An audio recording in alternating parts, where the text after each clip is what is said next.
Thank you so much, Alex, for that incredible introduction. I can't begin to tell you how much it means to me. And I am so delighted to be here with all of you. There's a bad spot over there, so I will walk over here. Delighted to be here with all of you. You know, HOPE is one of the organizations that my company, PG&E, has long supported and been a part of. And I have to say, it's one of my absolute favorites. And to be here with all of you is really a delight and an honor. So I'm just grateful for the opportunity. Speaking of opportunity, so a week ago, I became CEO and president of PG&E Corporation, right? And I have to tell you, I still can't hardly believe it. I think there's a part of me, my 5-year-old self, my little immigrant self, that thinks that soon they're going to be telling me that it was a dream or something, right? And I tell you that because as I was growing up, I never imagined a world where I could be a CEO of a major corporation. You know, as Alex said, and I'm sure like many of you in the room, I'm an immigrant. I came to this country when I was 5 years old with my mom and dad. We came from Cuba, where my parents came. Are there a couple of Cubans in here? Woo! Give it up for the Cubans in the back. Anyway, you know, we came here, political refugees, literally the clothes on our backs, like so many other immigrants, right, from all over the world. And we came here really in search of freedom, in search of the American dream, something better, a better life. And we ended up, of all places, in frigid Minnesota 50 years ago, Wednesday, March 8th, 50 years ago. So we end up in Minnesota, and you're like, why Minnesota? How did that happen? Did you pick Minnesota? Why didn't you go to LA? Why didn't you go to Miami? Because you had to have a sponsor. And our sponsor was my dad's Thea, and she lived in St. Paul, so we ended up in St. Paul. It was culture shock. It was going from the balmy subtropics to like the tundra. And my parents, my mom would tell you, yeah, it was culture shock, but it was more temperature shock. So unfortunately, my father's Thea passed away about a month after we arrived. We just barely made it, right?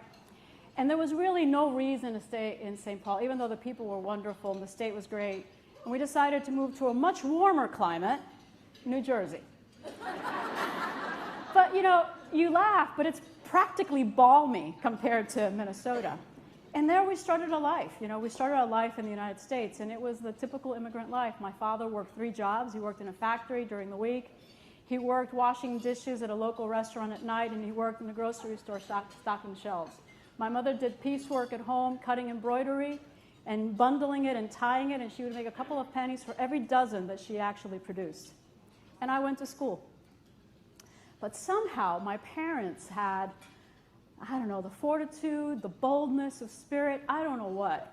But they scrimped and saved enough money, and they managed to buy this tiny little speck of a store, a little bodeguita. You know what a bodeguita is? Yeah, of course you do. And a lot of people don't know when I say this story elsewhere. They don't know what a bodeguita is. And we went to this bodeguita, and my parents ran it, and they flipped it, and they made a little more money, and they bought a little bigger bodeguita, and we moved, because every time we opened a new store, we'd move. I changed schools constantly. And every day after work, after school for me, I'd get home, I'd do my homework in the stock room where my dad had put up some 25-pound rice bags that he stacked up for me so I could do my homework. That's where I did my homework. And I'd get it done as quickly as possible so I could relieve my mom from being the cashier, and I worked there every day after school. No Girl Scouts for me, right? No ballet. It's hard work. But you know what? I wouldn't trade it for the world. I worked alongside my parents. I learned at a young age the value of community and service, of being a part of a neighborhood, of really knowing people on a first-name basis, and I understood customer service from the ground up, and I also learned how to make change better than anyone, right? And I say that because I think it's part of the reason I'm so good at math at such a young age. And it was formative. I learned that hard work doesn't kill you, customer service matters, and perseverance is everything. And those lessons have been with me my whole life.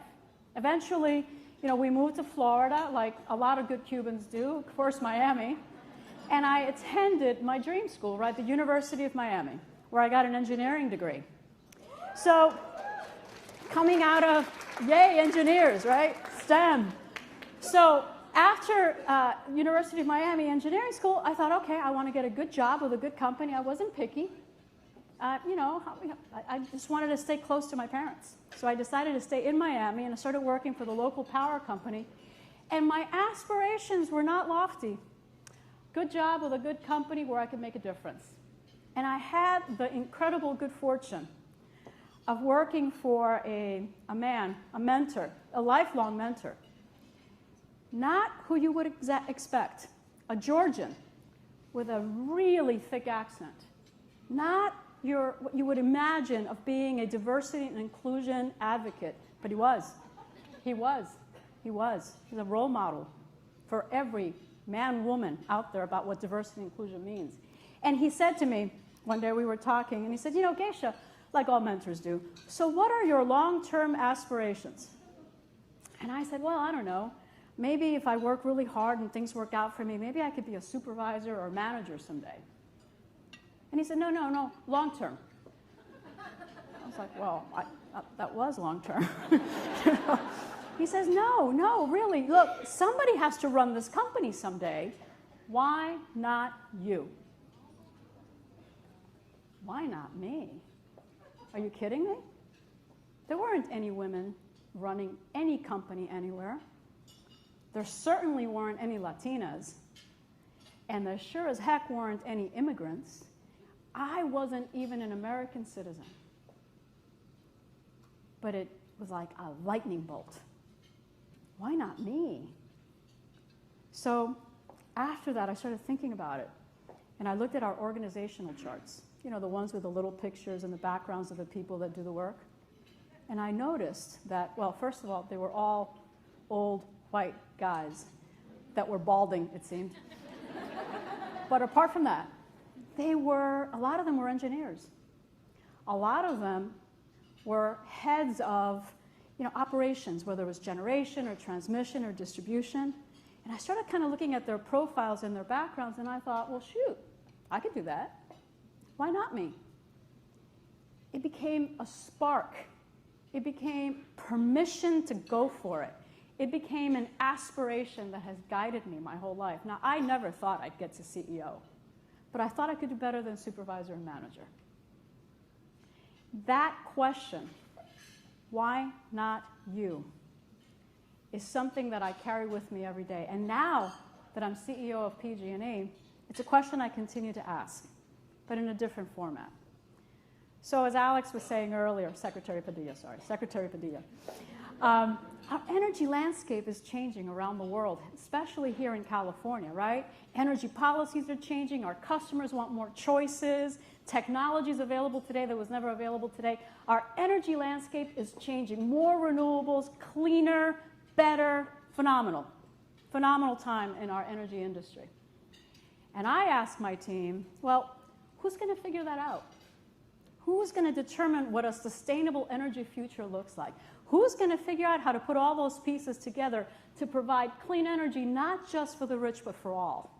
How and who is going to lead the way? Why not us? Why not us?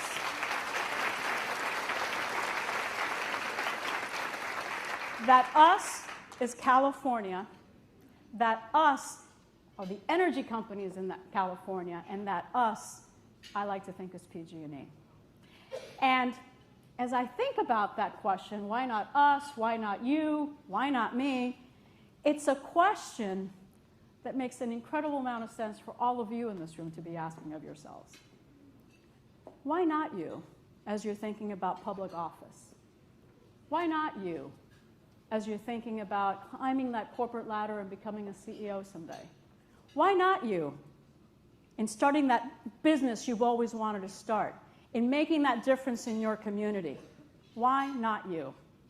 It's why organizations like HOPE make so much of a difference in all of our lives, because they paint a picture and they say, embrace the journey. Recognize that who they're talking about is you. It's not this amorphous, theoretical, philosophical women in leadership thing. It's you.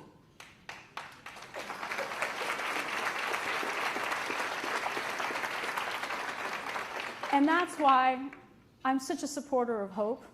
That's why I wanted to come here today to talk to all of you, because I think my story is every woman's story. Those three questions, why not you? They're the foundation of every single one of us' dream. They're the foundation of every single one of us' pursuit of something better for our children and our children's children. They lie at the basis of all of us that have come to this country with nothing in hopes of finding that American dream. And that's why I ask all of you to lean in, recognize that we're talking about you, take up that leadership mantle and go for it. Because you know what? If ever there was a time that we need strong, powerful, capable, compassionate, competent, effective leaders, is now. And who's going to do it? We are. Why not you? Thank you very much.